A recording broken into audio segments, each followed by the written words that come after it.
go straight here? Turn left here. Turn right and then immediately left. You'll turn left right before the gate. Sderot was founded in the early 50s. Let's turn right here. It's an immigrant town, so all of Israel is an immigrant. Maybe we'll stop here and just look at this playground for a minute because it's an interesting. Stop here at the side of just next to this car. And the special thing about this playground is that for very long periods during the time of escalation, during the time there were a lot of rockets here, people were not willing to send their children out to play in playgrounds because they were afraid. And this playground was built especially in a way that children can hide if there's an alert. But this playground, which was built I think probably 2.5 years ago or somewhere around that, they added these special play areas which are also like bunkers, like places where people can hide. So if you look on this long caterpillar, the sign says when you hear the color red, you hear the alert color red, you have to go into the protected space beyond the orange line. So you can see there's an orange line, so you're supposed to stand between the two. Inside there are two orange lines, and here you're supposed to be safe. So Gaza is that way, and you're protected until. So you stand here for a couple minutes, and then you can go out and continue playing. But one of the amazing things is that the people of the town of Sderot have gotten so used to the rockets that when there's an alert, many times people go into hiding.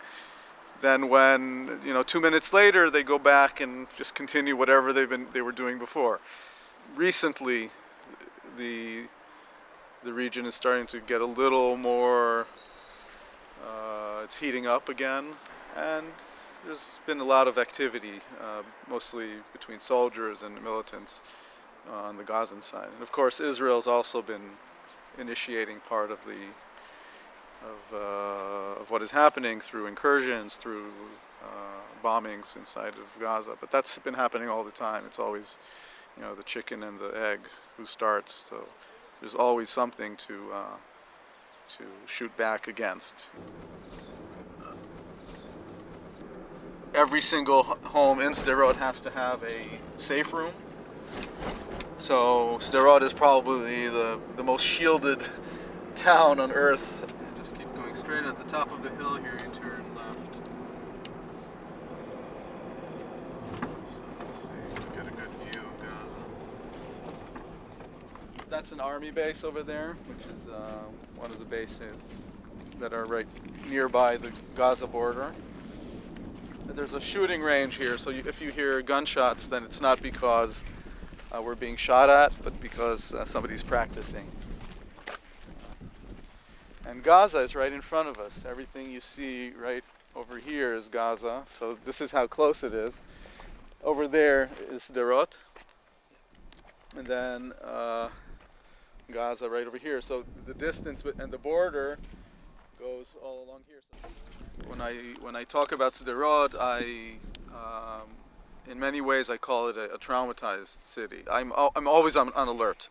So when I hear a dog bark, I think, oh, maybe a alert will be coming, because the dogs always bark. Before we hear the alert, they always bark. 10 people were killed from Sderot by rockets, which you might think is not a lot, but for a town of 20,000 people, but it's a town where everybody knows everyone, so everybody knows at least someone who was killed or is somehow related to someone who was killed. So when Cast Lead came,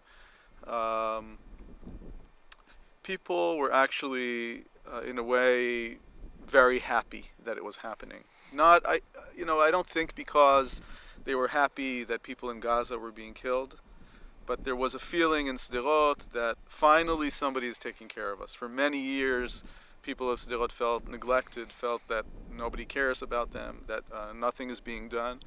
And around the whole reality of the rockets, Other Voice was born.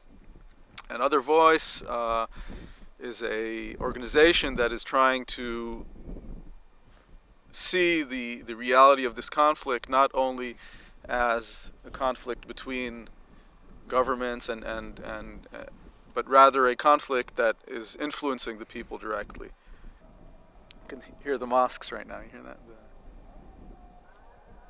The muazzin. Yeah.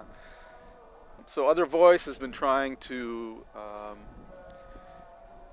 if we use a slogan, is trying to humanize the Sderot Gaza region.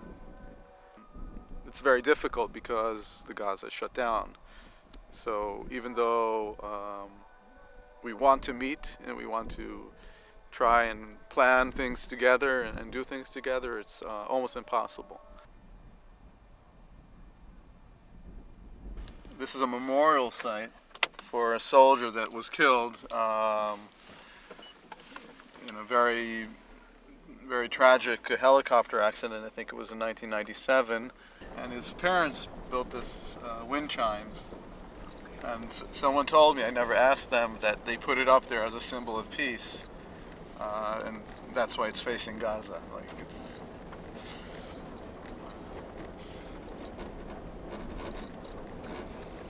Turn right here. Left here. Turn right here. And no, go straight. Take the left lane here because there's a lot of bumps on the right side.